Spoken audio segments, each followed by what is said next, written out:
This video will provide a brief overview of the Google Calendar. It will show how to add a variety of different events to the calendar and how to utilize different calendars with different populations.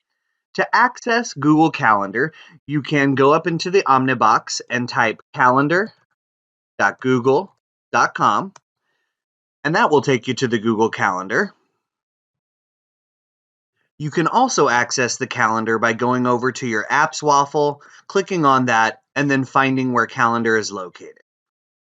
Once you are in Calendar, you will land on the Calendar dashboard that looks like this.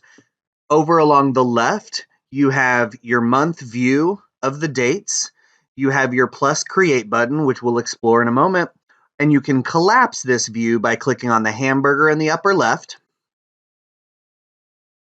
Underneath your month view, you have your meet with area, and then you also have the calendars that are currently enabled.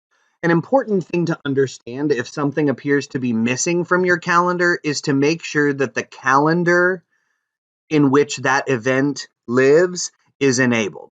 So for example, if I turn off the e-learning task force calendar, then the entry for task force goes away. If I want to see everything, I want to have all of my calendars enabled. Likewise, if I wanted to turn off items in my personal calendar, which is always the calendar with your name, if I click on that, those items will go away as well. This calendar is showing the current month of June. It is set to week view. If you wish to change the view from the week, you can click on the drop down here and choose a day view, a month view, a year view. You can go into your schedule view, which will just list the items, but not show those in a calendar form. Or you can switch to a 4-day view, which will just show the current day and then the 3 days coming soon. You can also choose whether or not to include weekends in the view or declined events. Similar to the other apps, you can use the search function. This icon here lets you know that everything is syncing and up to date. The question mark will take you to the support. The gear will take you into the settings.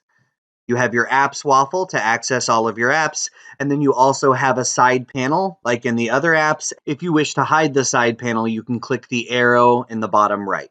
Add something new to your calendar, you can click on the plus create, or you can click in the calendar at the date and time that you're wanting to schedule. Either way will get you to the same location. So here I'll just click on Thursday at 1 o'clock and I get the option to add items. The first item is a calendar event. And so this is where you would add it. You'll add your title. And then if you want to change the date and time, see how it defaulted to the selection that I chose. If I wanted to tweak or alter that, I can click on it and then I actually get the options to change those. I can come down and click add guests. Just like in Gmail, if I start typing, it will auto-populate the people with accounts that align to that. And I can invite those. You can add a Google Meet link or a Zoom link here. You can add the room and location, you can add a description or attachments, and you can set the visibility.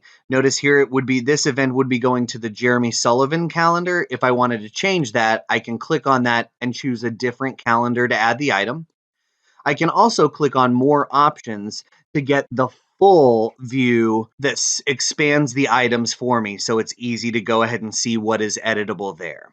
I can also set an out of office behavior. This gives me the option to automatically decline meetings that are sent during time periods where I know that I'm going to be out of the office. And so you can come here and you can decline meetings that are new and existing within the date range here, or I can choose only new meeting invites, and then you can set that date range as well. And you can choose what your message says, and you can choose the visibility settings. I can add tasks to my task list from here. I can add a reminder alarm to remind me of certain things, and I can set up events here within my calendar that have appointment time slots that people added to the calendar can claim. To look at the different settings, I can come up to the gear and access the settings menu. In the settings, I can change my language and region. I can adjust the time zone, add the world clock. I can set default settings for when I'm adding an event. What time duration do I want that event to default to? You can also set your default guest permissions. You can set your notification settings. You can set your view options. You can choose to have Google use information in your Gmail to automatically offer to create calendar events for that.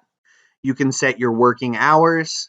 You can set your main working location. You can enable keyboard shortcuts. You'll definitely want to toggle on to make your calendar available offline, and you can manage any add-ons. To add a new calendar to your dashboard, you can come down to Other Calendars and click on the plus, and you can subscribe to a different calendar or create new. We're going to create new. Give your calendar a name, add a description. You can set the time zone and then click Create Calendar. So notice it said that my calendar was created successfully, and then I have an option here to configure. I can also come over here to the individual calendars that I've created. Here's the sample new calendar I made. If I click on that, I can mess with the settings of this individual calendar. The main thing you'll probably use the individual calendar settings for is to come down and add people to that calendar. So you can add, just like in Google Docs, you can add people to your calendars and you can choose the permissions that they have while they access that calendar. So for instance, if I click on the instructional technology team calendar and then scroll down, I can see the people that this calendar has been added to. I can see the permissions that they have been given. If I wanted to add additional people, I could click plus add people. And if I wanted to change the permissions for interacting with the calendar, I can change that to allow them to only see free or busy. They don't see the details. I can allow them to make changes to events, and I can also allow them to make changes and manage sharing, so who gets to see the calendar.